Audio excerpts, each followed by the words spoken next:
Assalamualaikum warahmatullahi wabarakatuh.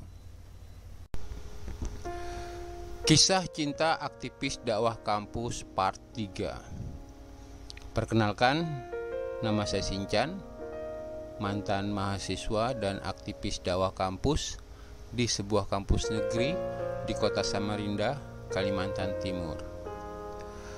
Pada part kedua, saya menceritakan kisah cinta aktivis dakwah kampus antara Mbak Asih, Wulan, dan Sinchan. Sinchan hanya diberi waktu 1 minggu oleh Mbak Asih untuk memberikan keputusan mengenai tawaran Mbak Asih. Saat itu Mbak Asih menawarkan apakah Sinchan mau menjadi kekasih Wulan. Setelah Mbak Asih menceritakan tentang Wulan secara panjang lebar, akhirnya Mbak Asih memberikan waktu untuk berpikir 1 minggu kepada Sinchan. Waktu 1 minggu yang diberikan kepada Sinchan dimanfaatkan dengan baik oleh Sinchan. Sinchan berhasil mengumpulkan data-data Mbak Asih dan Wulan. Saat itu Sinchan memutuskan untuk pulang ke Balikpapan. Sudah menjadi kebiasaan anak-anak kampus Samarinda setiap bulan pulang ke Balikpapan untuk mengambil jatah bulanan dari orang tua. Karena di zaman kami kuliah itu tidak semudah di zaman sekarang. Jadi uang itu biasanya dikirim melalui wesel, kantor pos. Kalau dikirim lewat kantor pos, prosesnya itu bisa sampai 3 hari atau seminggu. Sementara kalau kita pulang itu 1 hari juga udah sampai. Jadi kebanyakan anak-anak kampus itu memilih pulang. Jadi birokrasi perbankan pada saat itu tidak semudah sekarang. Hanya hitungan detik sudah terkirim. Jarak antara Balikpapan dan Samarinda hanya sekitar 125 km. Jika ditempuh dengan naik kendaraan bus, biasanya hanya membutuhkan waktu sekitar 2 jam. Saya memberi kabar kepada Mbak Asih bahwa minggu ini saya akan pulang. Sepertinya Mbak Asih juga akan pulang. Sebab ini akhir bulan. Biasa, kami masing-masing dapat jatah dari orang tua buat bekal hidup selama 1 bulan ke depan. Mbak Asih pun setuju kita pulang bareng ke Balikpapan. Ternyata Wulan juga pulang ke Balikpapan. Namun pada saat pulang ternyata kami memiliki jadwal kuliah yang berbeda, sehingga Mbak Asih pulang lebih dulu bersama Wulan, dan saya setelah maghrib baru bisa pulang dengan bus yang berbeda. Singkat cerita, kami sampai di Balikpapan, kumpul bersama orang tua. Pagi hari sekitar jam 9, Wulan datang ke rumah orang tua kami karena ada urusan dengan Mbak Asih. Wulan sempat berbincang dengan ibu kami. Ternyata Wulan sudah akrab dengan ibu kami. Sementara saya ada di kamar. Saya tahu ada Wulan datang dan saya sengaja tidak keluar kamar. Rupanya Mbak Asih kesal. Masuklah Mbak Asih ke kamar saya, lalu Mbak Asih menegurku. "Sinchan, kamu tidak menemui Wulan. Sana basa-basi, cerita apa saja, walau sebentar." "Ya Mbak," jawabku. Saya pun keluar kamar dan menyapa Wulan. "Assalamualaikum." Ada Wulan. Asik ngobrol sama ibu. "Maaf ya Wulan, saya lagi kejar ketikan di kamar. Ada yang mau saya selesaikan. Silakan lanjut ya ngobrol sama ibu." Setelah itu saya mengambil buku di kamar sebelah dan kembali ke kamarku lagi. Tidak lama kemudian Mbak Asih masuk kamarku, lalu menegurku, "Sinchan, kok cuma say hello?" Mbak Asih bertanya sedikit kecewa. "Ya Mbak," jawabku singkat. "Ya udah, Mbak menemani Wulan dulu, nanti kita bicara lagi." Aku tahu sebenarnya Mbak Asih kesal, tapi jujur saya sendiri bingung mau ngapain. Saya memang biasa ngobrol dengan teman kuliah Mbak Asih yang lainnya. Bahkan terkadang saya diminta Mbak Asih mengantar temannya sampai jalan utama yang ada angkutan umum jika teman Mbak Asih lagi main ke rumah. Karena jalan menuju rumah aku itu turun bukit dan tidak dilalui angkutan umum. Jadi kalau mau ke rumah saya memang enak turun bukit. Tapi ketika hendak pulang wajib naik bukit untuk sampai ke jalan utama yang ada angkutan umumnya. Nah, biasanya Mbak Asih selalu menyuruh aku mengantarkan temannya sampai ke jalan umum naik kendaraan yang kami miliki. Bahkan terkadang saya kalau tidak enak hati mengantar sampai ke rumahnya. Entah kenapa dengan Wulan saya menjadi salah tingkah karena sudah tahu maksud Mbak Asih, dan jujur saya belum siap menghadapi Wulan. Seumur hidup aku belum pernah pacaran. Mengetahui Wulan mau dijodohkan dengan saya, jujur saya jadi serba salah. Bukannya gak suka sama Wulan, tetapi belum siap aja buat ketemu dan bingung apa yang mau dibicarakan. Akhirnya saya sadar sebentar lagi Wulan pasti pulang. Dan Mbak Asih meminta saya untuk mengantar Wulan naik kendaraan sampai ke jalan utama. Sebelum Mbak Asih menyuruh saya mengantar Wulan, saya sudah menghindar. Saya main ke rumah Jidan. Masih ingat Jidan kan? Anak teknik mesin? Ya, saya dan Jidan kebetulan bertetangga dekat. Kebetulan Jidan juga pulang ke Balikpapan. Biasa kalau di akhir bulan kita kompak pada pulang ambil jatah bulanan dari orang tua. Tibalah saya di rumah Jidan. Karena Jidan sahabatku yang paling dekat, saya pun curhat ke Jidan. Akhirnya saya cerita ke Jidan mengenai Wulan dan Mbak Asih. Jidan pun menjadi pendengar yang setia. Lalu Jidan bicara, "Kan, yuk ke rumahmu sekarang." Saya pun menjawab, "Saya kesini sengaja menghindar, kok malah diajak pulang?" Dengan santai Jidan menjawab, "Justru saya mau lihat seperti apa Wulan itu.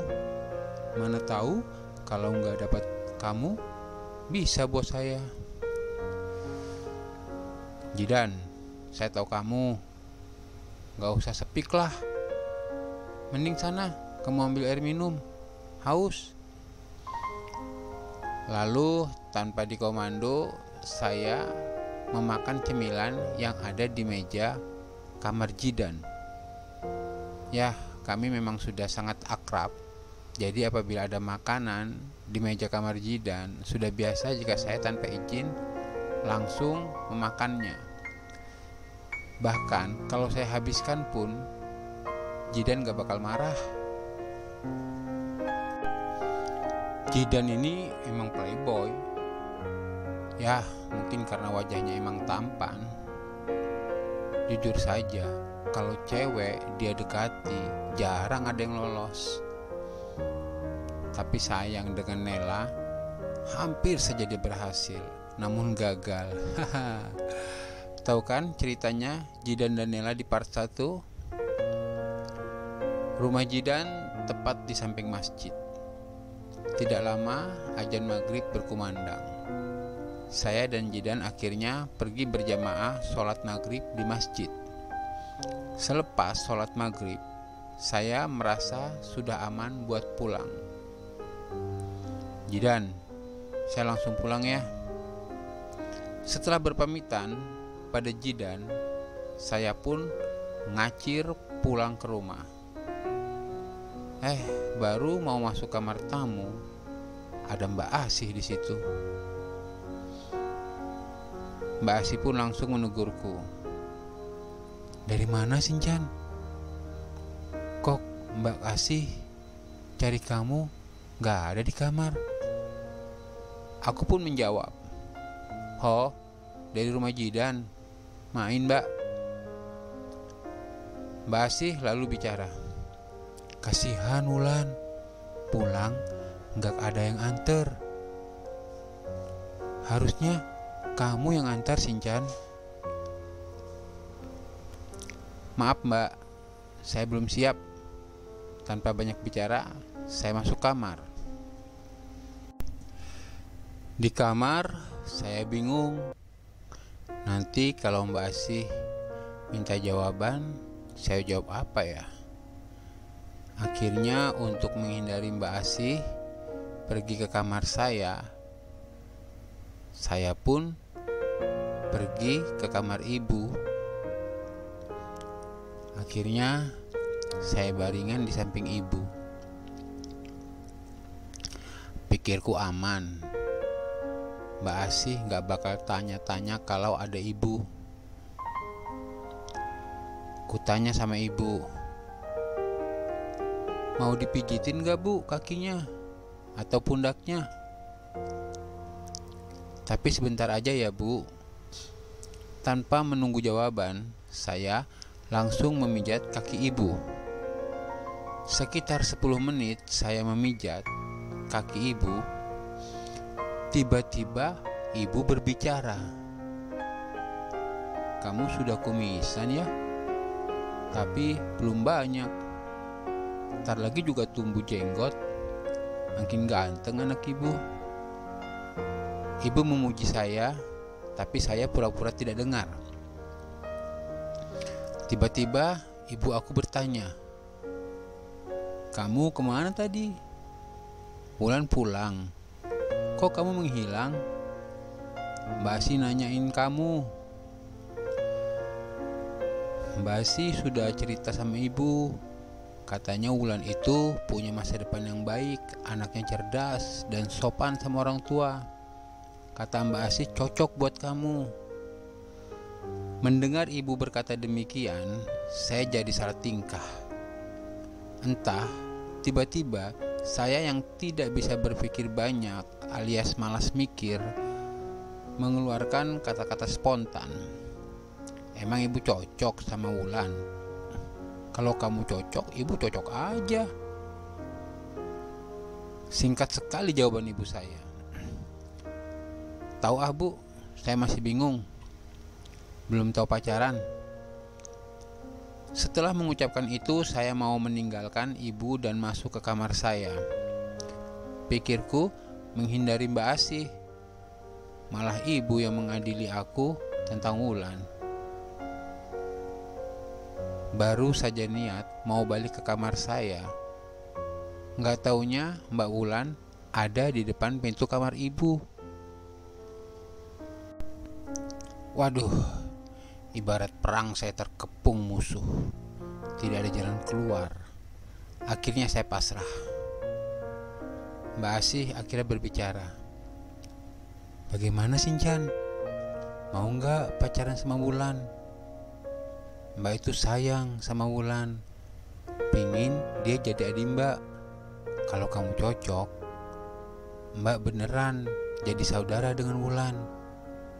Tapi Mbak gak maksa kamu buat suka.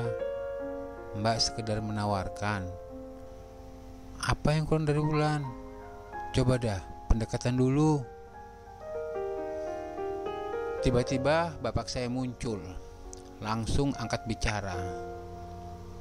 Kalau suka tinggal bilang iya. Besok langsung bapak lamarkan. Bapak saya bicara sambil tertawa terkekeh.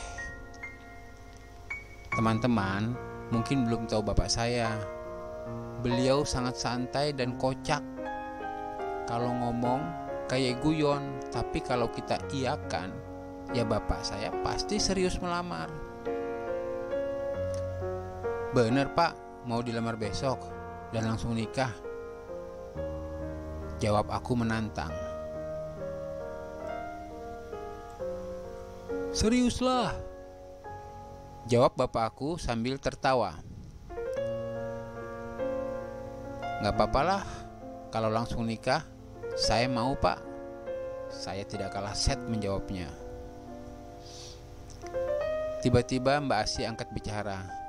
ngawur kamu Sinchan. Bapak ini juga pakai langsung nikah. Gak bisa gitu, mau di DO kuliahnya. Mendengar kata DO, ibu aku langsung angkat bicara. Kamu ini mas, gak bener nyuruh anak nikah. Masih kuliah kan mereka? Bapak langsung berkomentar. Lah, sudah tahu masih kuliah, kok mau pacaran? Nikah aja langsung, kuliah tetap jalan. Daripada anak orang bunting.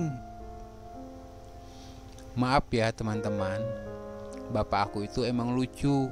Kalau ngomong ceplos-ceplos, kalau ngomong itu suka begitu. Tapi apa yang bapak bilang emang ada benernya. Kesempatan nih saya bicara. Bapak, ibu dan Mbak Asi tinggal pilih. Kalau mau saya nikah, besok juga saya siap dinikahkan. Tapi saya DO. Nah, kalau mau saya jadi sarjana, ya jangan ajarin saya pacaran. Nanti saya fokus di ULAN dan kuliah saya berantakan. Gimana? Mbak Asih akhirnya berbicara. Ya udah, gak usah pacaran. Kenalan aja dulu. Bersahabat aja dulu. Nanti kalau jodoh, ya ULAN milik kamu. Akhirnya obrolan kami menjadi lebih santai dengan kehadiran bapak. Dan saya pun terselamatkan. Alhamdulillah. Obrolan kami akhirnya terus berlanjut. Terkadang serius, terkadang santai. Yang jelas malam itu kami saling tukar pikiran.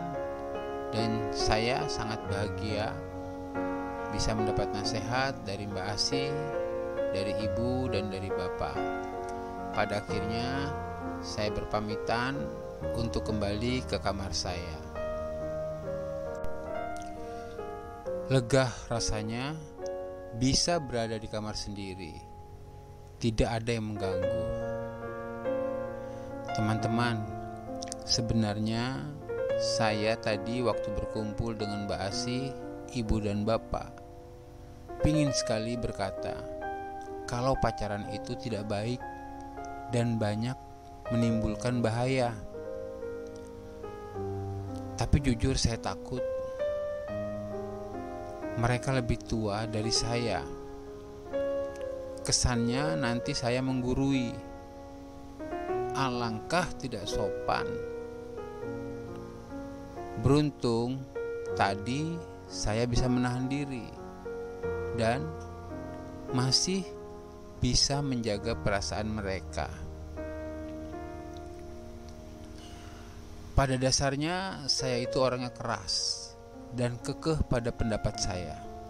Tetapi jika saya terus didesak, namun kalau masih bisa mengelak, saya terkadang pilih diam dan tidak membahas hal-hal yang saya tahu hanya menimbulkan perdebatan. Akhirnya Mbak Asih dan saya harus kembali ke Samarinda untuk melanjutkan kuliah. Mbak Asih mengajak pulang bareng, tapi saya masih banyak ketikan yang belum selesai. Sebenarnya itu bukan tugas. Sudah menjadi kebiasaan saya. Semua mata kuliah saya ketik ulang dan tercatat rapi di masing-masing folder. Sekalian saya mengulang pelajaran yang disampaikan dosen pengajar. Jadi, saya membiasakan diri belajar walau tidak ada ujian. Sehingga saya siap jika suatu saat ada ujian dadakan.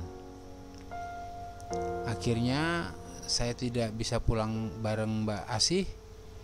Mbak Asih pulang lebih dulu di sore hari, sementara saya pulang besok pagi pada dini hari selepas sholat subuh. Itu pun saya subuhnya harus di terminal, sebab selesai subuh saya harus langsung berangkat karena saya mengejar jam kuliah. Sampai di Samarinda, saya langsung ke kampus tanpa mampir ke kosan dulu, lanjut kuliah. Jadi saya sudah berpakaian kuliah sejak dari rumah di Balikpapan. Hari-hari terus kami lalui, kegiatan kuliah terus berjalan, semua berjalan lancar. Keadaan di kampus saya semakin asik, membuat saya lupa cerita Wulan. Entah berapa lama waktu sudah membuaiku. Sampai suatu saat Mbak Asih memintaku datang ke tempatnya, yaitu asrama mahasiswa Balikpapan. Katanya ada hal penting yang mau Mbak Asih sampaikan. Saya pun menyanggupi buat datang ke asrama Balikpapan. Tapi sabar ya Mbak, tidak bisa minggu ini. Saya lagi persiapan lomba nasyid mewakili kampus saya. Aku coba menjelaskan ke Mbak Asih. Emang kamu ikut lomba nasyid? Kamu bisa, Sincan? Mbak Asih bertanya padaku. Sebenarnya ini hanya sebuah upaya memasyarakatkan nasyid di kalangan generasi muda. Mau kalah atau menang bukan tujuan utama Mbak Asih. Bagaimana caranya generasi muda bisa cinta dengan lagu-lagu rohani Islam yang lebih mengutamakan syair-syair ajaran Islam? Aku mencoba menjelaskan ke Mbak Asih. Waktu zaman kami kuliah, nasyid belum terkenal di Indonesia, tetapi lebih dulu booming di Malaysia. Bahkan pelantun nasyid seperti Raihan, Hizaz, dan lain-lainnya sudah go internasional. Grup nasyid Raihan sampai diundang datang ke kerajaan Inggris buat melantunkan lagu-lagu nasyidnya. Tapi di Indonesia masih asing. Oh ya teman-teman, awal-awal nasyid booming itu nggak seperti sekarang. Minim sekali alat musik yang digunakan, yaitu hanya sejenis gendang dan akapela suara dari tim yang ada. Tidak pakai gitar, piano, atau alat musik lainnya. Tapi enak sekali didengar dan merdu. Namun seiring zaman, nasyid di Indonesia pun semakin berkembang dan maju, dan alat musiknya pun beragam. Walaupun ini sempat menjadi kontroversi dan sedikit perdebatan tentang haramkah musik itu, tapi saya tidak mau membahasnya. Silakan teman-teman cari tahu sendiri dan bijaklah menyikapinya. Singkat cerita, perlombaan tiba dan tim kami pun dipanggil. Tim saya hanya 2 orang, yaitu saya dan Yuspa. Mulailah saya dan Yuspa menyanyikan lagu Rasulullah alhamdulillah lancar. Teman-teman penasaran ya dengan suara aku? Saya kasih dengar sedikit aja ya. Tak terjangkau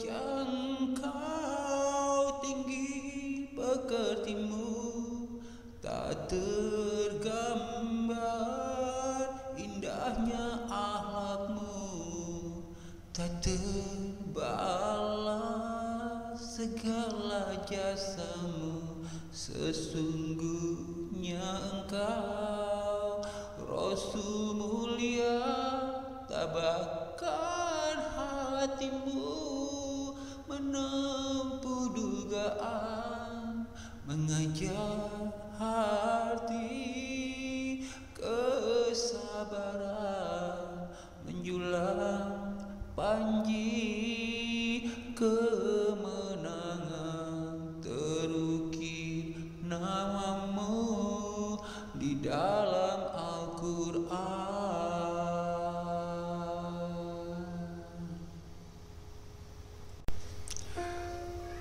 Setelah semua peserta tampil, kami dijedah beristirahat. Tidak lama diumumkan para pemenang, mulai dari pemenang harapan 1, harapan 2, dan seterusnya. Saya dan Yuspa tersenyum. Gak mungkin kami juara 1. Pokoknya gak mungkin. Sudah yakin banget kalau kita tidak dapat juara apapun. Tiba-tiba, ketika juri mengumumkan juara pertama, nama tim kami yang disebut. Ya, tim Al-Huda adalah nama tim nasyid kami dan dapat juara 1. Masya Allah, kok bisa ya menang? Kita bengong aja. Tapi itu yang terjadi.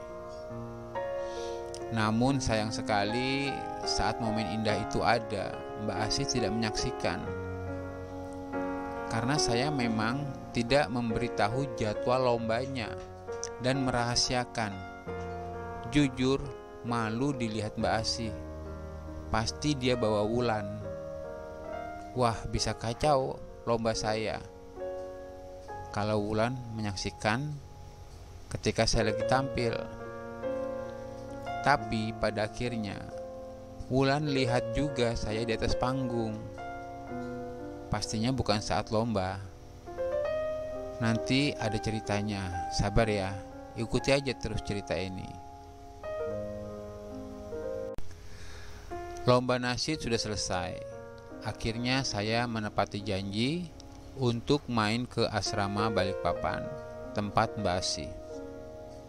Tapi kali ini saya minta ditemani Jidan. Sebenarnya tidak direncanakan mengajak Jidan.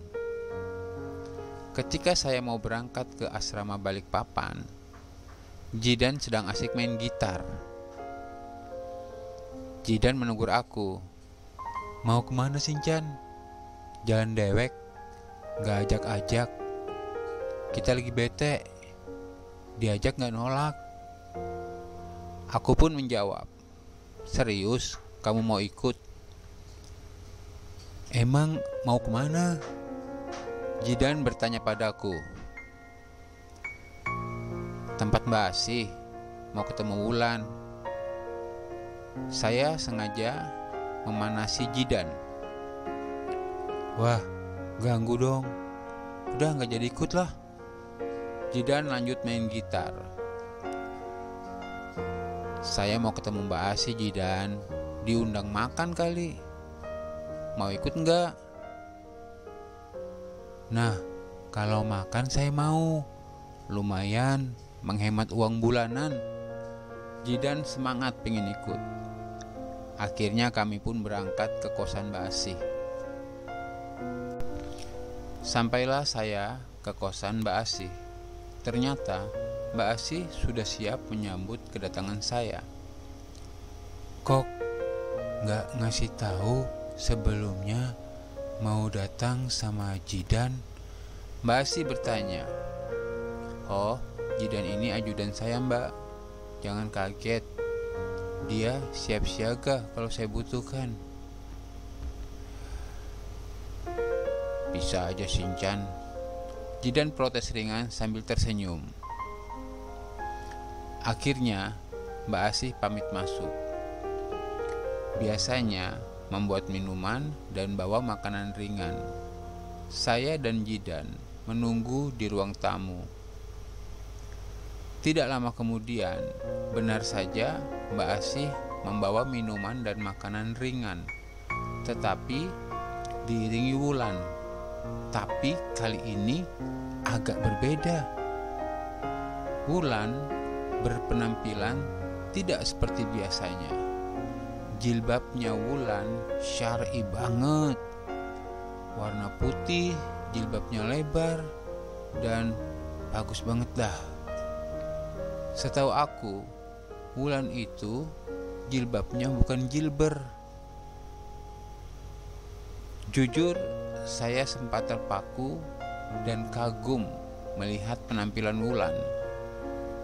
Tapi kagum dengan cara berbusananya.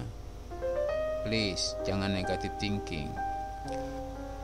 Dalam hatiku, apa ini arahan Mbak Asih atau Wulan mencari informasi kalau aku itu suka banget dengan wanita yang berpakaian syar'i secara benar. Tapi jujur, jantung saya sempat tidak beraturan. Sialan nih Wulan, bikin galau saja.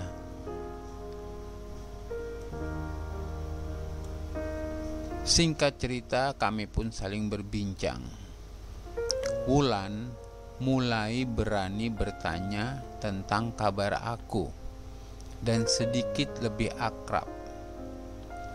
Pada akhirnya saya dengan sangat menyesal dan mohon maaf harus menghentikan cerita ini, karena saya akan melanjutkan cerita tentang Wulan yang lebih seru di part 4.